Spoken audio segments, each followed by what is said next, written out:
Short films తో మెప్పించిన వైష్ణవి చైతన్య ఆ తర్వాత సినిమాల్లో సైడ్ రోల్స్ చేస్తూ వచ్చింది. బేబీ సినిమాతో అమ్మడు లీడ్ రోల్ ఛాన్స్ అందుకోగా అది కాస్త సూపర్ హిట్ అయింది. బేబీ హిట్ పడటంతో వైష్ణవికి వరుస ఛాన్స్లు వచ్చాయి.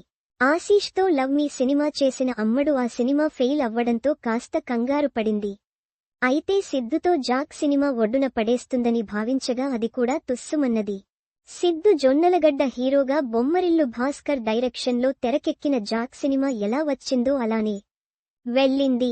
ఈ సినిమాలో హీరోయిన్గా చేసిన వైష్ణవి చైతన్య మరో ఫెయిల్యూర్ సినిమా తన ఖాతాలో వేసుకుంది. లవ్ మీ సినిమా పోయినా జాక్ తనను కాపాడుతుందని భావించిన వైష్ణవి చైతన్యకు పెద్ద షాక్ తగిలినట్టు అయ్యింది.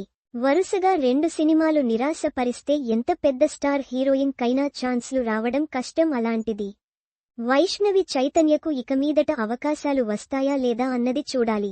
ముఖ్యంగా అమ్మడు ఎలాంటి సినిమా పడితే అలాంటి సినిమా అన్నట్టు కాకుండా పాత్ర ప్రాధాన్యత ఉన్న సినిమాలు చేస్తే బెటర్ అని ఆడియన్స్ భావిస్తున్నారు.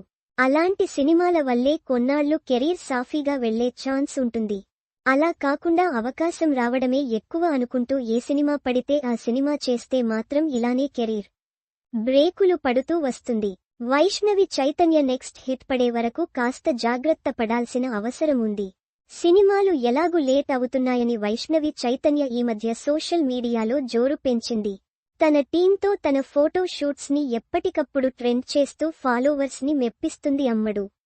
తెలుగు అమ్మాయిగా ముందు యూట్యూబ్ సిరీస్లు సినిమాల్లో సైడ్ రోల్స్ చేసిన వైష్ణవి చైతన్య బేబీతో మంచి ఇంపాక్ట్ క్రియేట్ చేసినా కూడా ఆ తర్వాత చేసిన 2 సినిమాలు నిరాశపరచడంతో అమ్మడి నెక్స్ట్ సినిమాలు ఆమె కెరీర్ డిసైడింగ్